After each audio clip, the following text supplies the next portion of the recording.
Bonjour Guillaume. Anthony Morel, la tech. Bonjour Anthony. Bonjour Guillaume. Alors on va aller en Suède. Ils sont 3000 Suédois en ce moment à avoir sous la peau une puce électronique qui leur permet aussi bien d'ouvrir la porte de leur bureau que de payer au supermarché ou de valider leur billet de train. Voilà, un plan électronique inséré à l'intérieur de la main. Ouais, entre le pouce et l'index. Exactement, et qui vous fait la carte bancaire ou la clé. Comme voilà, vous voulez, quoi. Exactement. On n'a plus besoin de se trimballer avec son smartphone ou avec sa carte bancaire. Tout est fait avec cette petite puce électronique qu'on implante. Alors c'est une. Ça fait pas mal. Non, alors ça pique un peu, disent ceux qui l'ont fait. Mais enfin c'est une petite piqûre, ça prend vraiment 30 secondes. C'est une opération très rapide.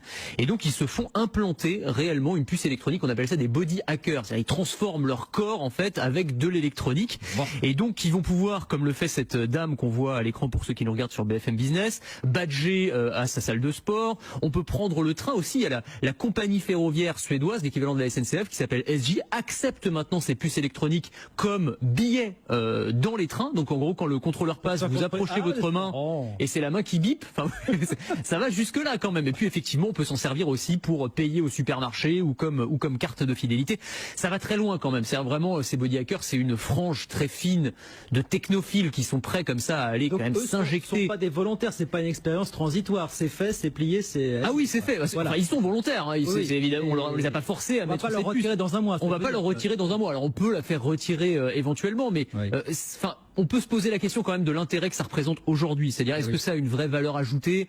On gagne un petit peu en confort, on n'a plus besoin de sortir sa carte ou son smartphone, mais enfin, est-ce que le jeu en vaut la chandelle? J'en suis pas sûr, d'autant qu'il y a des interrogations, y compris médicales. On ne connaît pas vraiment les conséquences à long terme que peuvent avoir comme ça l'injection d'un corps étranger à l'intérieur de la main. Et apparemment, il y a de plus d'entreprises qui proposent de remplacer là aussi le badge d'accès électronique par une puce insérée. Oui, alors ça va encore plus loin, mais effectivement, il y a des entreprises, alors en Suède, mais aussi en Belgique, aux États-Unis. La dernière, c'était une entreprise qui s'appelle Three Square Market, entreprise américaine qui propose effectivement, à la place d'avoir un badge, vous avez là encore une puce électronique qui va servir à badger, à ouvrir certaines portes, à utiliser la photocopieuse, à payer son sandwich ou son café à la machine. Là encore, c'est sur la base du volontariat. Alors moi, c'est des chiffres qui m'ont étonné dans cette entreprise, donc qui est une PME.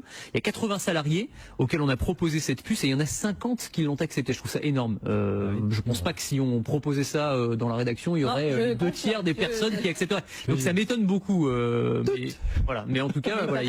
On est aussi dans un univers justement très high-tech dans cette entreprise-là, j'imagine. Oui, alors c'est une entreprise qui fait des distributeurs automatiques. Donc ils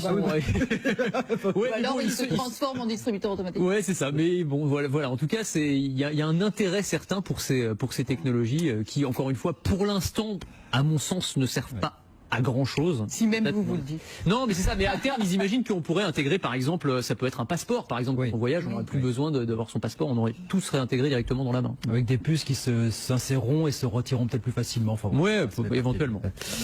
Ainsi va le monde, on va résumer les choses comme ça. Anthony Morel, merci beaucoup Anthony, la tech tous les jours, 12h15 avec Anthony sur BFM Business.